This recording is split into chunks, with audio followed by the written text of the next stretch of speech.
สวัสดีครับคอนเทนต์ในวันนี้ครับคุยกันถึงเรื่องเลนระยะ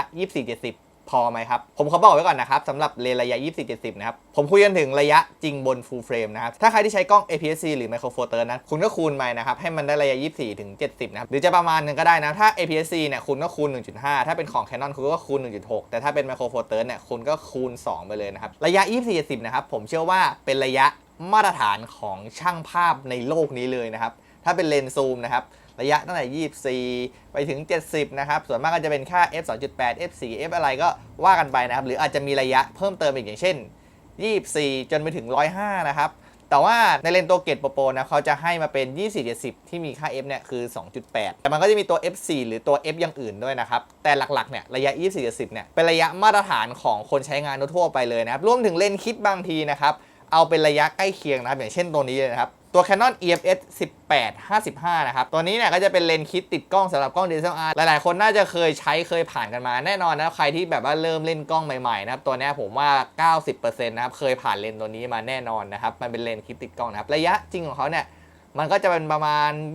28ถึงประมาณ80นะครับคือระยะมันก็ไม่เท่ากับ24หรอกแต่ว่ามันก็เป็นระยะที่เป็น normal zoom นะครับเป็นเลนส์ในระยะมาตรฐานนะครับทีนี้ที่ผมทำคลิปในวันนี้นะครับคือผมซื้อ 24-70 f 2.8 ตัวนี้มานะครับเพื่อใช้ในการถ่ายงานหลักๆเลยนะครับทั้งงานภาพนิ่งและงานวิดีโอนะครับแล้วผมก็ใช้งานมันมาระยะใหญ่ๆเลยนะครับโดยหลักๆเนี่ยผมจะเอามันออกไปถ่ายภาพนิ่งซะมากกว่านะครับเพราะว่าด้วยตัวผมเนี่ยมันเป็นเลนส์ที่มันค่อนข้างใหญ่บางทีไปขึ้นถ่ายวิดีโอเนี่ยมันหนักนะครับผมก็จะใช้เลนส์ตัวอื่นถ่ายแทนนะครับแต่ 24-70 เนี่ยผมบอกเลยว่ามันเป็นระยะที่ใช้ทำงานเนี่ยได้อเนกประสงค์มากแล้วมันใช้ได้ในแทบจะทุกสถานการณ์เลยนะครับแต่ว่ามันจะมีงานบางงานนะครับที่ผมรู้สึกว่าเลนระยะ 24-70 เนี่ยมันเอาไม่อยู่นะครับผมต้องขอบอกก่อนนะครับว่าเวลาผมออกไปถ่ายงานนะผมจะใช้กล้อง2บอดี้นะครับถ้ากล้องบอดี้หลักนะครับผมก็จะใช้เป็น full frame ตัวหนึ่งติดกับ 24-70 นะครับและกล้องตัวรองอีกตัวหนึ่งนะผมก็ใช้ full frame ที่ติดกับเลนส์ 85ไว้ใช้ในการถ่ายเจาะหรือถ่ายแคนดิดให้ภาพมันดูสวยดูมีมิตินะครับและเลนส์ฟิกเนี่ยผมรู้สึกว่าเลนส์มันให้คุณภาพภาพที่ดีกว่าพวกเลนส์ซูมทั่วไปอยู่แล้วนะครับคือเซตของผมเนี่ยจะเป็นประมาณนี้คือผมมาใช้ 24-70 เนี่ยเป็นเลนส์หลักเลยนะครับแล้วผมรู้สึกว่าระยะ 24-70 เนี่ยมันถ่ายงานได้แทบจะหมดเลยนะครับแต่สุดท้ายนะครับผมไปเจอกับงานบางงานนะครับระยะ 24 นะครับมันกว้างไม่เพียงพอต่อการใช้งานครับซูมมาที่ระยะ 70 เนี่ยถ้าเป็นกล้องตัวเดียวบาง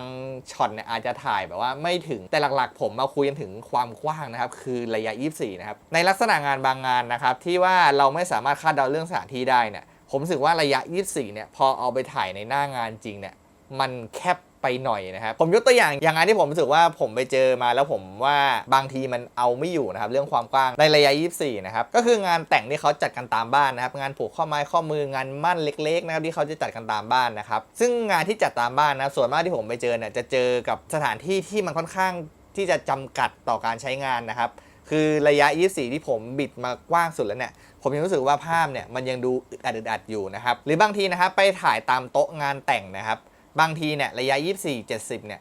มันก็จะเอาไม่อยู่ในลักษณะบางลักษณะที่เราไม่สามารถถอยหลังไว้ได้แล้วนะครับอย่างเช่นถ้าเกิดเขาจัดโต๊ะจีนหลายๆโต๊ะคุณลองนึกภาพแบบโต๊ะจีนที่แบบมันจัดเรียงๆกันนะครับแล้วแบบว่าเราต้องไปยืนถ่ายฝั่งนึงที่แบบเจ้าบ่าวเจ้าสาวก็จะไปยืนคู่กับแขกนะครับแล้วแบบว่าเราไม่สามารถถอยหลังออกไปได้แล้วแบบว่ามันติดแขกคนข้างหลังอย่างเงี้ย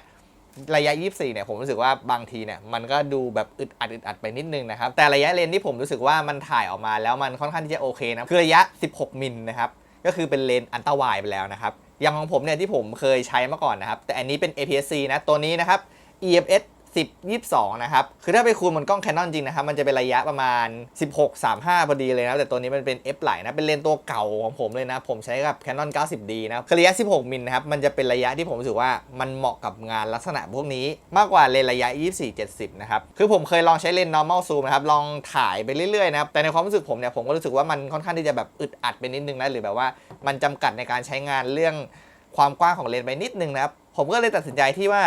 จะเปลี่ยนมาใช้ 10-22 เนี่ยไปลองถ่ายแทนนะครับปรากฏว่าพอผมเอาออกไปถ่ายเนี่ยพอผมบิดมาที่ 10 เนี่ยคือไอ้ข้อจำกัดเรื่องที่ว่าภาพมันดูบีบๆนะครับมันหายไปเลยนะครับคือจากที่ผมแบบถอยหลังแบบติดกำแพงแล้วเนี่ยกลายว่าผมไม่ต้องถอยติดกำแพงก็ได้ผมยืนแบบว่าไม่ต้องชิดมากนะครับแบบว่ายืนแบบตรงปกติเลยมันก็ทำให้มันเก็บภาพบรรยากาศเนี่ย ออกมาได้หมดแล้วนะครับผมก็เลยรู้สึกว่าเลนส์ระยะ16เนี่ยมันค่อนข้างเหมาะกับงานเลนส์ลักษณะแบบนี้มากนะครับและที่นี้นะผมก็มีเลนส์ตัวนี้นะครับคือ RF 16 f 2.8 นะครับตัวนี้ก็เป็นเลนส์ฟิกของ Canon RF Mount นะครับเป็นระยะ16มิลครับเป็นเลนส์ที่ผมเคยทำรีวิวแล้วนะครับจริงๆมันเป็นเลนส์ที่ไม่ได้เหมาะกับการเอาไปถ่ายงานจริงจังนะครับแต่ว่าด้วยความตัวเล็กของมันเนี่ยแล้วผมก็ไม่มีเลนส์16-35นะครับผมก็เลยพกตัวเนี้ยติดไปแทบจะทุกงานเลยนะครับคือมีโอกาสได้ใช้ก็เป็นพวกงานลักษณะพวกนี้นะครับคือจะเป็นงานที่มีลักษณะสถานที่ที่มันมีจำกัดนะครับผมก็จะได้ใช้เลนส์ตัวนี้แทนเลนส์24-70ตัวนี้นะครับ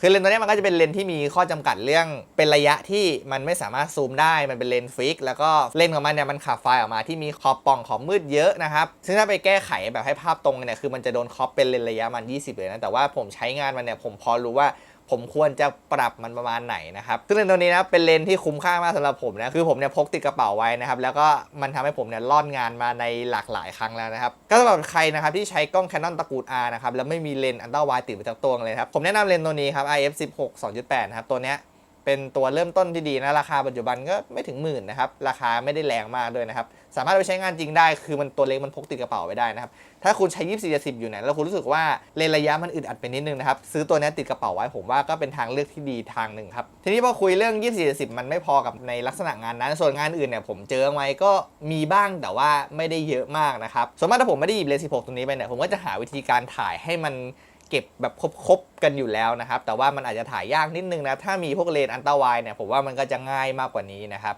บเมื่อกี้ผมพูดถึงเลนทางกว้างมาแล้วนะครับคือ24เนี่ยไม่พอนะครับส่วนระยะ70นะครับในงานบางลักษณะนะครับระยะ70สำหรับผมก็ยังรู้สึกว่ามันก็ยังซูมไปได้ไม่ค่อยสุดเหมือนกันนะครับแล้วพวกเลนที่เขาใช้ถ่ายงานกันนะครับที่ผมบอกไปตอนต้นคลิปนะครับว่ามันจะมีระยะ24-10แล้วมันก็จะมีระยะ24 105หรือบางแบรนด์ก็อาจจะเป็น24 140นะครับมันก็จะมีเลนระยะพวกนี้ออกมาให้เราเลือกใช้งานกันด้วยนะครับแต่ทีนี้นะครั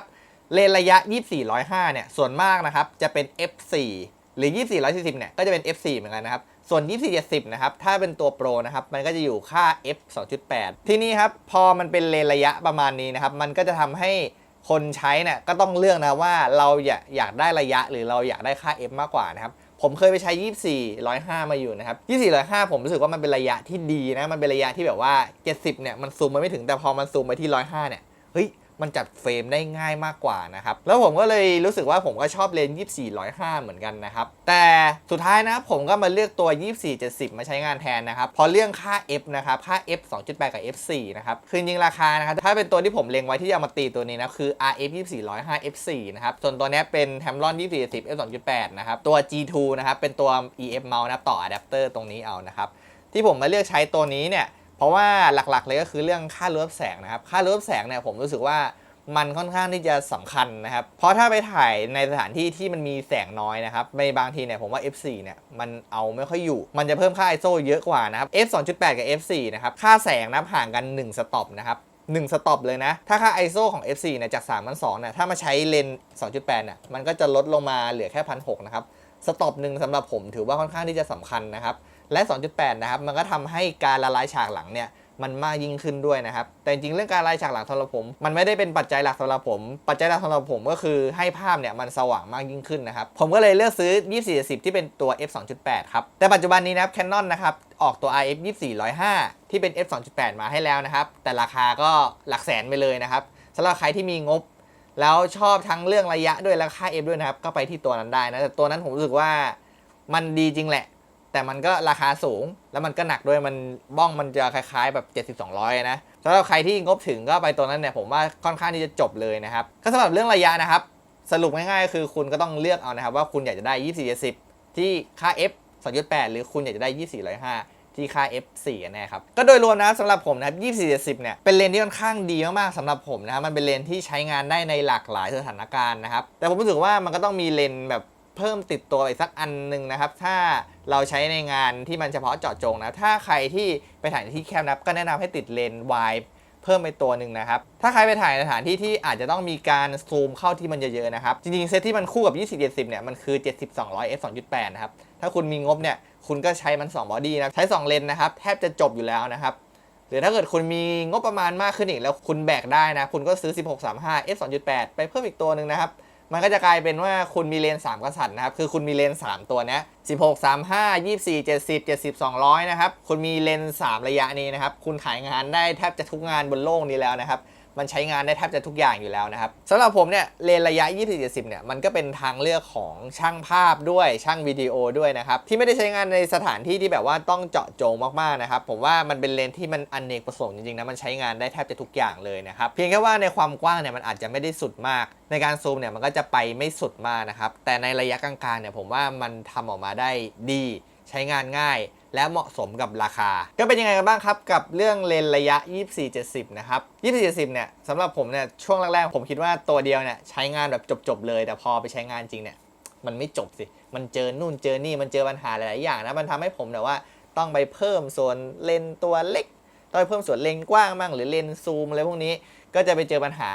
ในลักษณะงานบางงานนะครับสำหรับเพื่อนๆคนไหนนะครับที่เคยใช้เลนส์24-70นะครับแล้วรู้สึกว่ามันมีติดขัดมานะครับก็สามารถคอมเมนต์พูดคุยกันได้ทางด้านล่างคลิปนี้นะครับถ้าสำหรับใครถามว่าเลนส์24-70เนี่ยเหมาะกับตัวเราไหมนะครับถ้าคุณยังมีเลนส์คิดอยู่นะคุณเอาเลนส์คิดของคุณไปลองใช้นะอย่างถ้าเป็นเลนส์ตัวนี้นะครับก็เป็น 18-55 เนี่ยใครที่ใช้ APS-C อยู่นะครับถ้าเลนส์ระยะเนี้ยมันตอบโจทย์การใช้งานของคุณแล้วเนี่ยแล้วคุณอยากจะอัปเกรดไปให้มันดีมากยิ่งขึ้นนะครับถ้าเป็น APS-C เนี่ยก็ไปซื้อตัว Sigma 1750 2.8 หรือ Canon 1755 f 2.8 นะครับมันก็จะระยะใกล้เคียงกับ 24-70 นะครับระยะจริงมันจะประมาณ 28-80 นะครับส่วนถ้าบน Full Frame นะคุณก็ไปลองดูนะครับเลนส์ 24 ถึง 105 ก็ได้นะครับลองใช้ดูว่าระยะนั้นมันเหมาะกับคุณไหมถ้าต้องการความกว้างคุณก็ไปซื้อ 16-35 ถ้าคุณรู้สึกว่า 24-105 มันเหมาะกับคุณแล้วคุณก็อาจจะไปซื้อ 24-105 ตัวที่มันเทพขึ้นหรือคุณอาจจะไปซื้อ24-70 ที่เป็น f 2.8 นะครับไม่ทำให้มีรั้วแสงเนี่ยที่กว้างขึ้นและส่วนมาก24-70 f 2.8 นะมันจะขับภาพออกมาได้ดีด้วยนะครับสำหรับผมนะครับถ้าคุณใช้งานทั่วๆไปเลยนะครับแบบว่าคุณใช้งานไปแล้วคุณไม่ได้มีปัญหานะคุณไม่ต้องไปหาเลนอะไรเพิ่มเติมได้นะครับเลนตัวนี้มันจะค่อนข้างเหมาะกับคุณมากนะครับแต่ถ้าใครที่แบบไปใช้งานในลักษณะเฉพาะเจาะจงนะครับอย่างถ้าไปถ่ายในพวกงานแต่งงานผูกข้อไม้ข้อมือที่ไปถ่ายตามบ้านนะผมแนะนำจริงๆเลยนะให้หาเลนส์ระยะ 16 มิลติดไว้สักตัวหนึ่งนะครับหรือคุณจะซื้อ 16-35 ติดกระเป๋าไว้ด้วยเนี่ยผมว่าไม่เสียหายนะครับสำหรับผมเนี่ยถ้าไปถ่ายพวกงานแต่งงานผูกข้อไม้ข้อมือบ่อยๆเนี่ยส่วนตัวผมอยากพกพวก 16-35 ไปมากกว่าตัว 24-70 นะครับผมอาจจะพกไป2บอดี้เหมือนเดิมคือ 16-35 แล้วก็ติด 85 ไปอีกตัวหนึ่งนะครับเป็นบอดี้ที่2นะครับผมว่ามันจะถ่ายงานได้ยืดหยุ่นมากกว่าใช้ 24-70 กับตัว 85 นะครับแต่ถ้าเป็นพวกงานอีเวนต์ทั่วไปเนี่ยผมรู้สึกว่า 24-70 กับ 85 มันเหมาะกับงานนั้นมากกว่านะคือมันต้องดูเป็นลักษณะงานไปนะครับก็สำหรับคอนเทนต์ในวันนี้นะครับก็ต้องขอจบเพียงเท่านี้นะครับหากพูดผิดพลาดประการใดขออภัยไว้ด้วยนะครับคลิปหน้าจะเป็นคลิปอะไรก็ฝากติดตามกันไว้ด้วยนะครับสำหรับใครที่มีความคิดเห็นอะไรก็สามารถพูดคุยได้ทางด้านล่างคลิปนี้นะครับคลิปหน้าจะเป็นคลิปอะไรฝากติดตามไว้ด้วยนะครับคลิปนี้ผมต้องขอตัวลาไปก่อนนะครับสวัสดีครับ